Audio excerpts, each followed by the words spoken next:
Hey everybody, I'm Bob Bakert with Jazz Guitar Today, and we're here today with Taylor Roberts, seven-string master.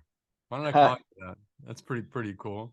that's a bold statement, but I appreciate it nonetheless. But it's a truism though. It's a Well, truism. thank you. It really is. So we're here today to talk about several things. We're going to make this kind of short and sweet, but a couple things I want to get into. Um, I think one of them is, well, first of all, you're holding a brand new guitar. I am. It's just several weeks old, just off the press. Wow. Why don't you give us a little tour of that baby? Sure.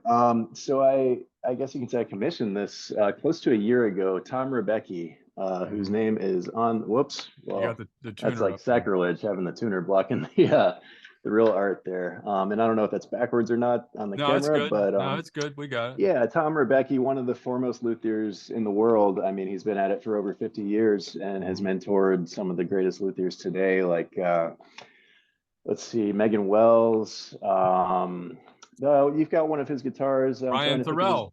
Ryan Thorell, exactly. Glenn McCarahan. Yeah, there you go. There's one of Ryan's beautiful X. Yeah.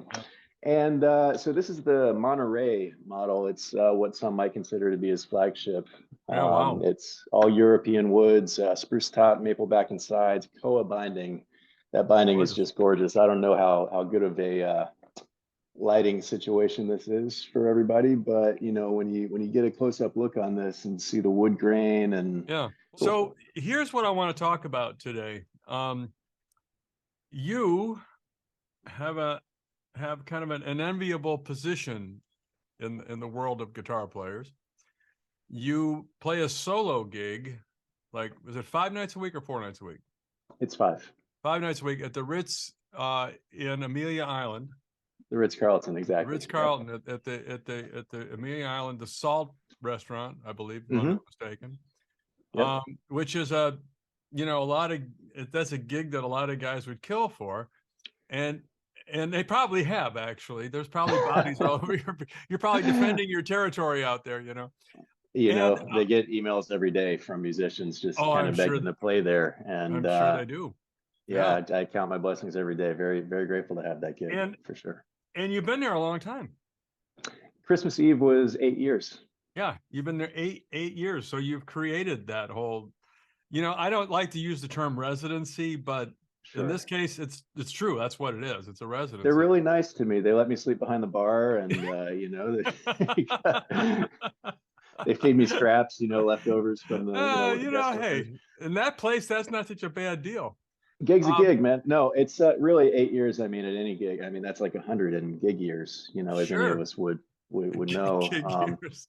It's like dog years, but no, Gig they've been, years. I mean, since day one, they've really, the whole team and pretty much the whole hotel has counted me as one of their own, even though I'm not an official employee. I'm still an Yeah, independent contractor at the end of the day. They still count me as part of the team. And I've seen managers come and go. I've seen, wait staff come and go, but right. there's a lot of people who have been there for decades and, wouldn't trade it for the world. I mean, people who serve in the restaurants, people who, everybody from the front to the back of the house. It's a great company to work for. And Yeah, as a musician, from my perspective, it's it's the a best pretty gig cool around. thing. Okay, so we'll send them a bill for the advertising. Yeah, Anyway, yeah, sure. so anyway, but the They can thing afford is, us. you got a solo gig there. You play solo guitar. I do, correct. Okay. So, and a lot of guys that play solo guitar, that's what they do. That's their main thing. But you also, and this is one of the things that's the the envy part, if you will, or the thing that's so cool, is you also do gigs with quartets and quintets and trios and that. And that allows you to play more like a horn-like player, if you will. So, It does, and that's where I really put a lot of my sort of higher education, if you will, to use. What I learned at the University of North Florida was, a lot of what jazz guitar majors tend to study, transcribing solos by, everybody from Charlie Parker to Wes Montgomery to Clifford Brown, and really learning the language, right, internalizing that whole vocabulary and memorizing all the standards too. That was right, a huge focus for me when I was in school. I knew right. I would be able to get a lot of work if I knew a lot of tunes. So Well, and the guy that is the guy there is Barry Green, that's correct. Yeah, you know, who we know and love Barry and all that. So you studied with Barry, you know, for your time there. I did. And so, but on the gig, you're doing something very different. You're playing Indeed. you're playing solo guitar on a by the way, that is a 7-string guitar over there. It is. Yep. All standard plus a low A. A low A. All right. Yeah. The cool thing about your solo guitar work is you're really not focusing on standards. You're focusing on pretty much, I'm going to call later pop tunes, you know, isn't that? That's probably about the best summation you can make of what I do. I mean, everything from Stevie Wonder to the Beatles to, you know, Bruno Mars and Britney Spears. I mean, you know, just stuff that people recognize. Right. And Yeah. it's been more or less initially it was kind of a begrudging decision on my part. I was such a jazz snob that, you know, I couldn't believe that people weren't giving me a standing ovation for my altered dominant licks. You know, it's like, put down your stakes and clap for me. You know, I studied for hours to learn this stuff, but Altered then people dominant. started. Would I'm that be sorry, go ahead. that like you know, that flat 9 sharp 9 you know, +5 sharp flat 5 thing, you know? Yeah. That lick, You know, yeah, right. That one. all that stuff. Yeah, Yeah, that everybody knows about, obviously. You I know, spent a little time doing that myself. I understand. well, And I started getting they didn't stand up for you, huh? no for. I mean, shockingly, it was a real blow to the ego. But people started requesting songs by, you know, Jack Johnson and John Mayer and all the pop Yeah, stars of that era, you know, early 2000s. And so I was like, okay, fine, I'll learn some pop tunes. And then I found that there was a lot of, you know, really interesting stuff that I could do with those tunes. I mean, a lot of those tunes I could pretty much leave alone and play as they were originally, you know, meant to be played. And there's some killing stuff out there. But you know, as I'm sure we've had this conversation several yeah. times. I mean, there's great music that's constantly coming out, but there's also tunes that I like to kind of mess with and sort of put my own stamp on, and it's all great. It's all part of the discovery process, and I more often than not learn something new when I learn a new tune Right. of how to not only apply the song to the guitar, but just like maybe a new little trick or something that I can add to the old trick bag, you know? Well, you know, it's funny. We have talked about this, and I don't know, and I don't know anything about hip hop or rap, so I'm going to leave that completely out of the discussion. Okay. But pop music, the guys that are making and producing pop music, they know music, Yeah, and absolutely. those records are freaking poured over, and because there's a lot of money in it, and if you Hmm. get a hit, and the people that are out doing are educated, they're studied, they know what they're doing, and I mean, so all these records are incredibly creative and unbelievably difficult and all that. So there's a lot of music there. And what I've been telling people for a long time is that, look, you know, you can apply the jazz language to more current tunes, and this is what I want you to speak to. Um, how do you get employed and stay employed um, on a gig like yours at the Ritz?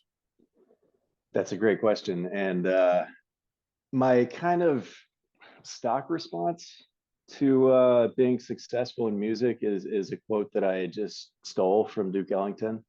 And he put it very beautifully. He said, being in the right place at the right time, playing the right music for the right people.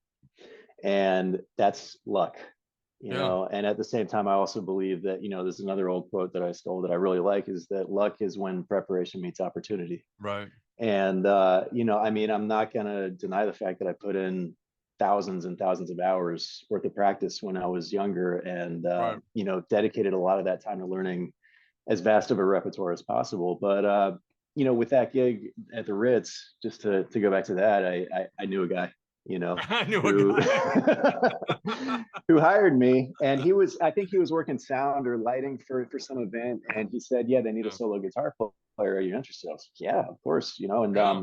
And so I introduced myself around to the meeting and special events people, and they put on the group events. They started hiring me regularly for that. And one day I happened to ask, like, hey, do you have music in the restaurant? Hmm. And they said, well, let me introduce you to the new food and beverage director. And to make a long story slightly longer, I used to play at the Cloister at Sea Island, Oh, yeah, I know and the place. we remembered each other from there. because he used to Uh, work there and he had just transferred to the Ritz-Carlton. He said, "Look, I'll try you out on Christmas Eve and Christmas Day. We'll see how it goes."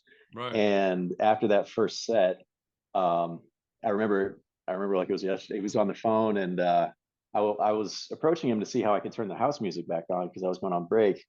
He goes, "I'll call you back." And he's like, "You're phenomenal, man. What do your Fridays and Saturdays look like?" I was like, "Man, for you, you know." So the rest is history. I mean, I was just there Fridays and Saturdays until, for a while, for a long time, until COVID hit. And then the lockdown, uh, for better or worse, in Florida, we were only out for 3 months. And then they brought us back. And at the time, because Florida was kind of the only place that was open, everybody was flocking To Florida. to this area. And so they added another night, then they added another night, then another night. And I was like, why not just have me there every night the restaurant's open? I've kind of Yeah. become a fixture there as it is. And again, I don't think I'm breaking Marriott's bank here, So Here's what's interesting though is that obviously learn your instrument would be probably sure, one.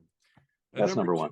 number two is, if you want to stay employed, you got to play. What was the part of the quote was, play the right music for the right people. That part. You And got to be so able to read the room for yeah, sure. read the room, and even if you don't want to play Billie Jean, find the fun in it. Make it There's fun. always something to be, some Right. fun to be had, regardless of what song it is. I couldn't even tell you how many times I've played Freebird, but turned Yeah. it so inside out that it, still Find the keep it fun in it. hopefully recognizable, but Yeah. have some fun with it. Why If you not? want to It's a good stay song. employed, get a steady gig and all that, find the fun in everything you do. That's because I didn't ever stay 8 years at one place, but I did stay 2.5 years at one place. So, Sure. I do understand a little bit of that. And I left on my own accord, which was kind of nice. But so now here's the meat of this whole thing. I'm sorry, go ahead. I did just want to add something. I mean, especially in the hotel kind of setting, and considering the fact that they do kind of consider me as part of the team, I do consider myself as not just necessarily a musician who plays background music. I do consider myself as kind of part of that hospitality world.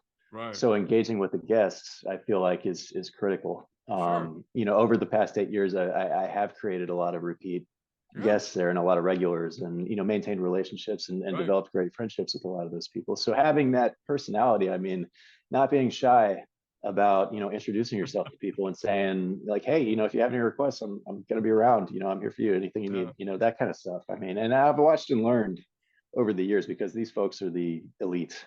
Yeah. You know, Working your way so into the brand. that part, yeah. Yeah, working your way into the brand. So here's the meat of this. So you've got a gig coming up in Atlanta, Georgia, Alpharetta, Georgia, Mhm. specifically at the Velvet Note. And full disclosure, I'm on the board of advisors of the Velvet Note. I'm not sure what that means, but I just want to let people know that that's the case. And so I'm not promoting the Velvet Note here. I'm more interested in the fact that here you are, a guy that spends a lot of time playing solo guitar, but you're also a kick-ass quintet, quartet, horn style, single note guy. And so how do you reconcile all that in your head?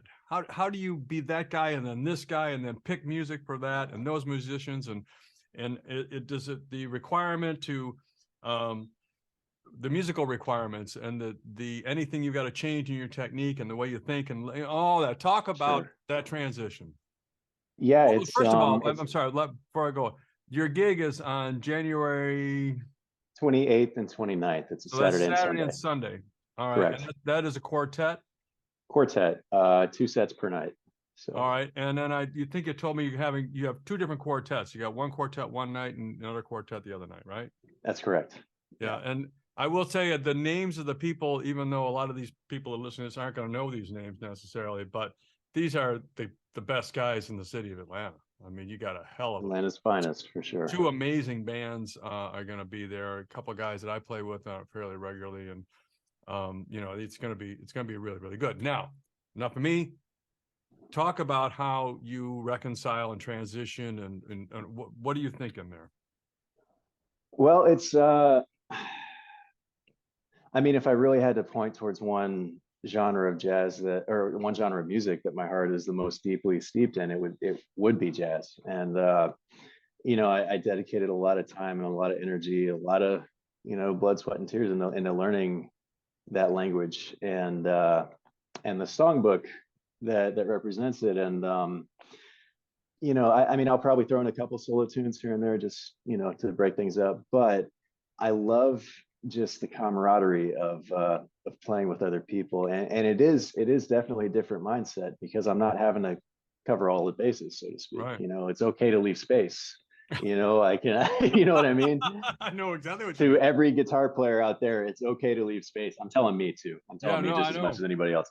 But no, I think it's pretty cool that well, I'm playing with a different band each night. But B, this may be a little too much information. I don't know, but the drummer and the bass player on the first night, I've never even played with them before.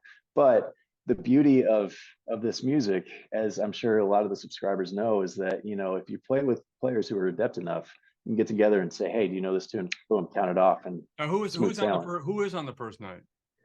Kevin Smith is on bass. All right. Justin Chisaric is on drums, All right. and my old friend Kevin Bales is playing piano. So Yeah. Well, listen, you can do no wrong there. it's going to be hard to screw up with those guys. You For talk sure. about leaving space. You could go home and they could probably cover the gig. You know what I'll probably just I'm do the saying? Miles thing, play a couple notes up front, and then Yeah, walk a off couple stage, let notes, them and do their walk thing. around. That's pretty good, man. That's pretty good. Yeah. But that's it. So talk about your mindset about playing and what the challenges are for that. Well, I think I don't see it so much as so much of a challenge as much as it is kind of like an adventure. Okay. It's almost like a first date. Like getting to know the players you're playing with, and that sort of courting phase that tends Yeah. to occur during the first few tunes. And by the time the second set rolls around, that's usually how it goes anyway. When I'm playing with a new band, by the Right. second set, we kind of know each other a little bit better, Right. and but it's still pretty loose. So but I'm not sure if that specifically answers your question, Well, or here's the thing. I mean, I'm just to give you some confidence. Those three guys have played together. oh sure, yeah, Yeah. So you're not walking into a situation where nobody knows each other and we're all trying to figure out who we are. right, And if you're going to be playing a lot of tunes from the songbook, that's like a big white palette, big white canvas, and you all got your paints out, and you're going to have a great time. There's exactly, no messing up with that. And with those guys, the worst you can do is wonderful. yeah, You know, pretty much, So I mean, it's anybody that's a jazz fan, and a jazz guitar fan specifically, is going to have a great night. yeah. Who's on the second night with you? Second night is going to be like well, it's going to be like a Joker night. My good old friend, everybody loves, Billy Thornton on bass. Justin Barnes is on drums. Okay, those Another guy guys I've know known each for other. another guy I've known for years and have played with extensively. And Yeah. Randy Hexter is playing piano. I play with Randy every Thursday night at the open mic or the open jam. That was where I first met him about a year ago. We only played a Yeah. couple of tunes together, but I felt like an instant sort of kinship with him. And I was like, okay, I'm Well, gonna hire you him for know, this. So what a fun group those guys are. yeah, Yeah. it'll be Yeah. it'll it'll What be half comedy, half music. yeah. And that'll be a great night. So I still want to kind of go back and when you're playing the single note thing, I mean, you did a lot of that.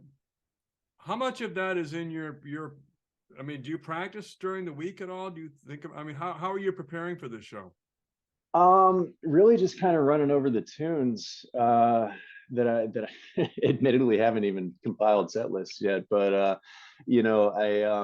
if there's some melodies that I'm a little shaky on, I'll polish those up a little bit, and if there's that's pretty much it. I mean, otherwise I'll practice with the real book, or not the real book, but the iReal book app, Yeah, right. or some Abersolds, or some old recordings or something, just to kind Just some of stuff.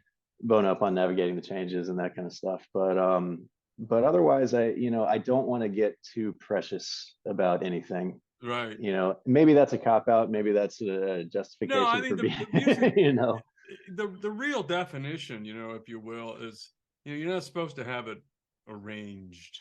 no, You're supposed, you know, the rhythm section, you know, you play the head, that's you're setting the canvas up, and then everybody gets a chance to, you know, to paint. And then while they're painting, everybody's kind of moving the canvas around on you a little bit just yeah, to keep it interesting, because it's a, you know, as you say, it's a language and it's a conversation. it is. And so you're getting to know these guys. You're, you know, they're getting to know you, you're getting to know them. And, you know, this will be a real jazz gig. I mean, you know, And I mean, those are hard to come by these days. I mean, I do consider myself very fortunate to be in a yeah, place like Jacksonville where there's jazz jams on a regular basis, and that's where I go to just kind of for therapy. You know, yeah, not that my gig at the Ritz is like work by any means, but right. it's a different mindset. You know, I get to go hang out with my friends and Well, play music. you spent a bunch of years down at, you know, down at school, you know, with Barry, you know, Hmm. learning all this stuff. And as you mentioned earlier, um, so, you know, putting it to work, and of course, you know, even in your solo gig, I mean, I'm sure you know, all this stuff informs, everything informs each other, you know. It does. And so I think it'll be, I'm going to be there, Great. at least one show. I know for a fact I'm going to be there. That's And great, man. now, are you going to bring the Rebecca? What guitar are you going to? What guitars are you going to play for that gig? Well, I'm definitely planning on bringing this one. I'm probably going to bring the Benedetto as well, just to see, maybe just compare, Yeah, you know, what they both sound like in the room, maybe during sound check or something. And I found that because I bonded so quickly with this guitar once I got it. I mean, I spent no more than 30 minutes with it, and then I brought it to the gig that night, yeah, which happened to be a trio and was a pretty loud gig. But I wasn't strategic with the amp placement. It was literally on the ground behind me and to the right, which is like the right. worst place to It's put an amp. But and that's a solid guitar, right? It's all solid wood. yep, it's carved one piece top and Yeah, back and sides. So and your um, is your Benedetto, is that a solid guitar or is it a laminate guitar? it's a laminate.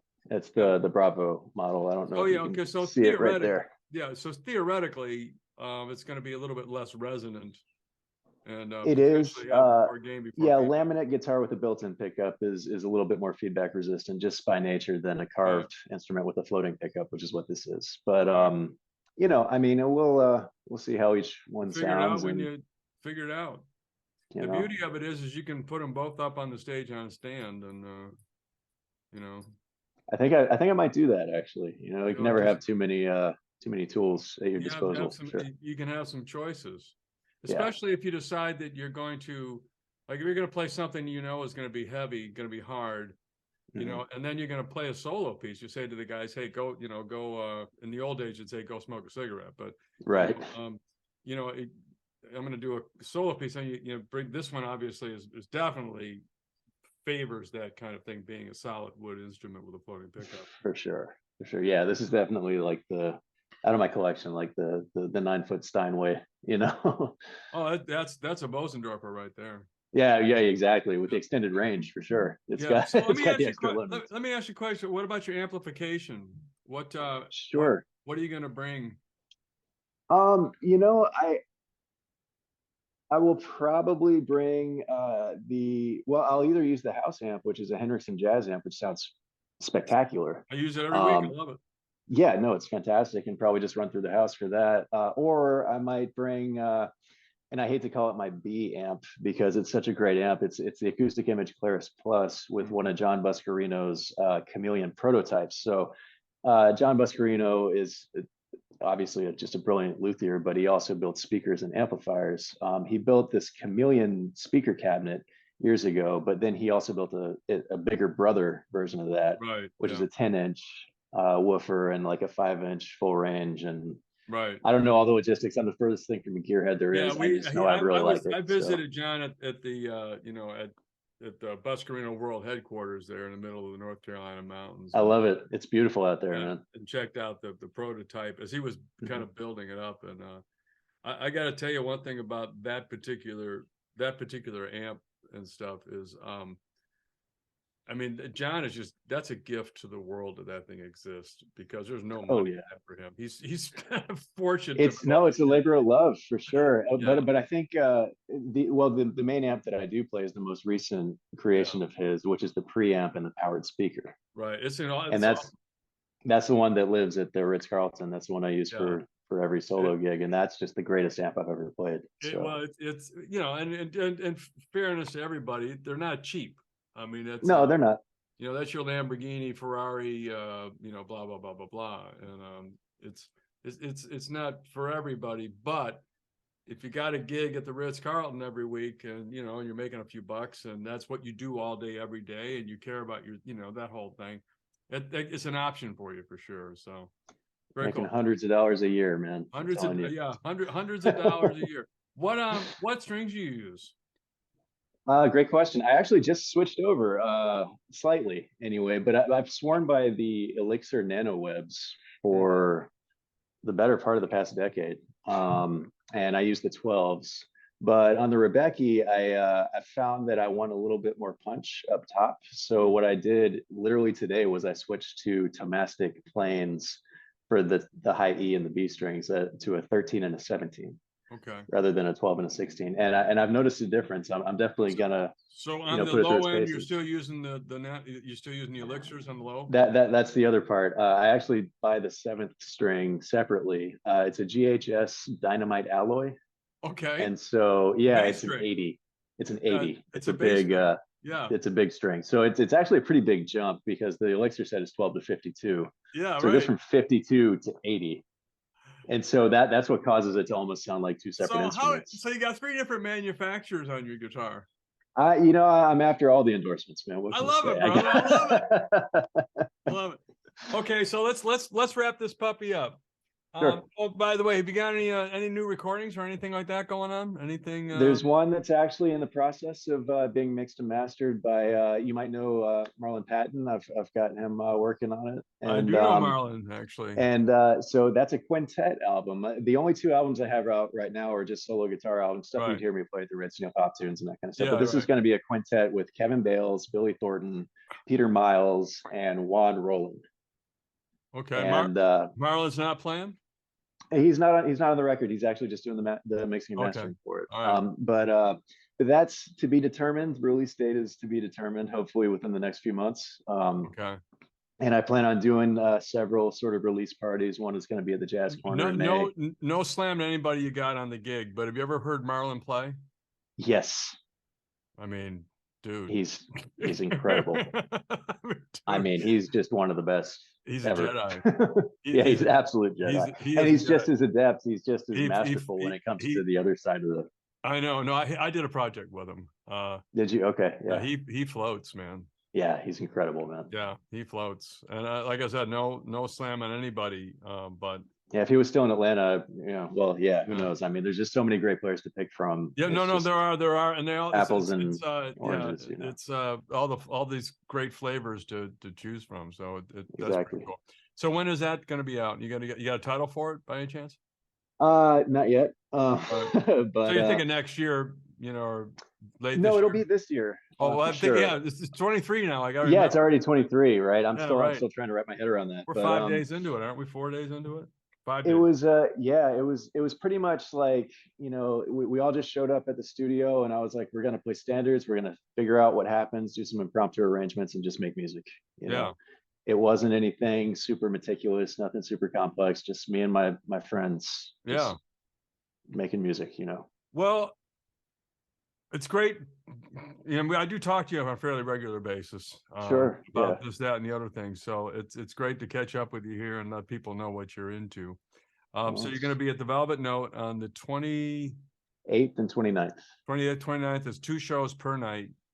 And it's both nights are with it's going to be a quartet. You and that's correct. The rhythm section with you and all that, which is really, really cool. You're at the Ritz in Amelia Island, the Ritz Carlton. I got to be very specific here. There's 3 places with the word Ritz in their name in Jacksonville, so that's why I make that distinction. But yeah, every Wednesday through Sunday at the Ritz Carlton in Amelia Island, that's 5 to 9:30. So 5 nights a week. So you got that opportunity there. Well, if you're in the Atlanta area, and you're digging jazz. Even if you're not digging jazz, just come on by, you know.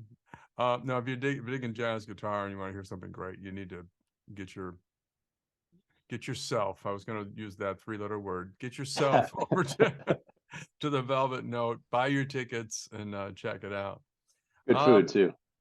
There is good food there. It's a cool place to be. And man, thank you so much for doing this. It's my pleasure, Bob. Thanks for having me. Oh, you're more than welcome. Anything you want to add to this before we shut it down? Let's see.